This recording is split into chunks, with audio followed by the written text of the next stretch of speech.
যদিও বিচারাধীন বিষয়, কিন্তু আমি সমালোচনা না করে আলোচনা তো করতে পারি।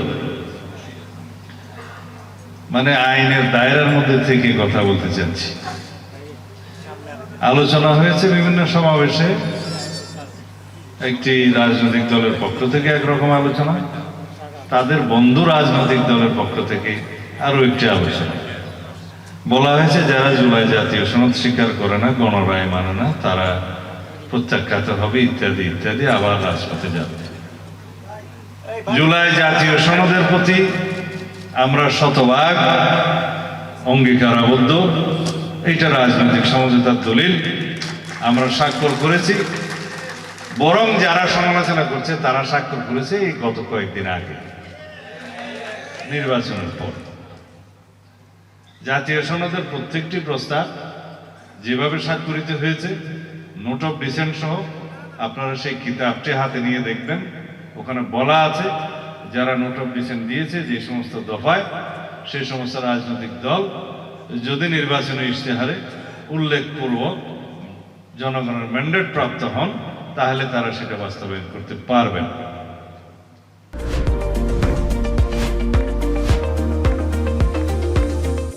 ইতি মাননীয় প্রধান উপদেষ্টা এবং অন্যান্য উপদেষ্টা যারা এখানে সংস্কার করে জাতীয় ঐকমত্য কমিশনের সদস্য ছিলেন, তাদের মধ্যে পরে কেউ কেউ উপদেষ্টা হয়েছে, তারা সবাই স্বাক্ষর করেছে।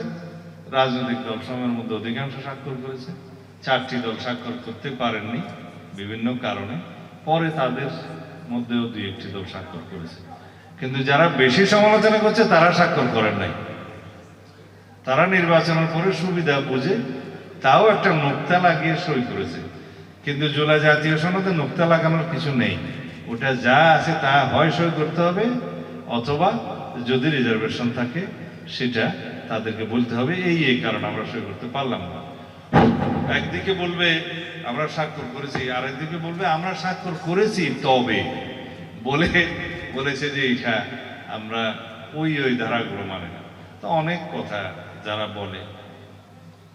আর যারা এখন বিরোধী দল, বৃহৎ বিরোধী দল, তারা বলছে জনরায় অনুসারে জুলাই কি যেন সংবিধান সংস্কার পরিষদের সদস্য হিসেবে শপথ নিতে হবে, দেরিতে হলেও নিতে হবে। কিন্তু বক্তব্য হলো এগুলো গায়ের জোরে। আমরা এই পর্যন্ত সংবিধান মেনেই এই পর্যন্ত এসেছি এবং সংবিধান মেনে চলছি, এবং সামনেও সংবিধান মেনে চলার আকাঙ্ক্ষা।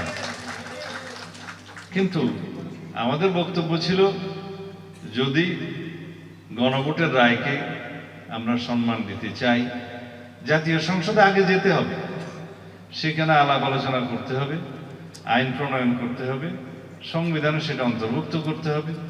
তারপরে যদি সংবিধান সংস্কার পরিষদের সদস্য হিসেবে শপথ নিতে হয়, সেটা সেখানেই নির্ধারণ করা হবে, সিদ্ধান্ত হবে, এবং কোন ফরমে শপথ হবে সেটা 3য় তফসিলে আনতে হবে। কে শপথ বাক্য পাঠ করাবেন সেটা নির্ধারিত হবে, তারপরে এটা বিধিসম্মত হবে। কিন্তু আজকে যাদেরকে জবরদস্তিমূলক শপথ পড়ানো হলো, যিনি জবরদস্তিমূলক শপথ পড়ালেন, সেটা সংবিধান রক্ষণ হয়েছে কিনা অবশ্যই সুপ্রিম কোর্টে দেখার দায়িত্ব। কারণ বিচারকগণ শপথ নিয়েছেন সংবিধান রক্ষণের, সংরক্ষণের এবং এই সংবিধানকে রক্ষা করার জন্য শপথ নিয়েছেন। আপনারা তো কেউ সংবিধান রক্ষণের জন্য শপথ নেন নাই, আইনজীবী বৃন্দ তারা নিয়েছেন। সুতরাং সেই প্রশ্নটা আদালতে উঠেছে। আমাদের বক্তব্য অন্য জায়গায়।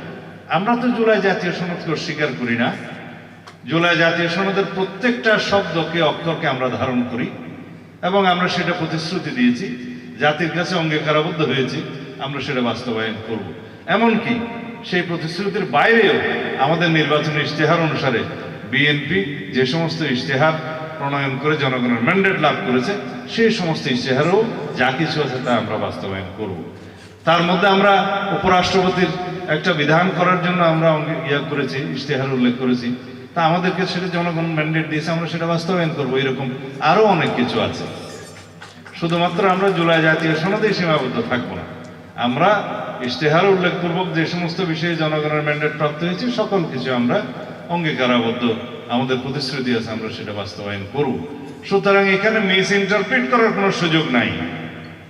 যে সমস্ত বিষয় 133টি অধ্যাদেশ প্রণয়ন করা হয়েছে, পারলে বিগত অন্তর্বর্তীকালীন সরকার শেষ দিনের শেষ মুহূর্তেও একটা অধ্যাদেশ জারি করার জন্য প্রস্তাব দিয়েছিল।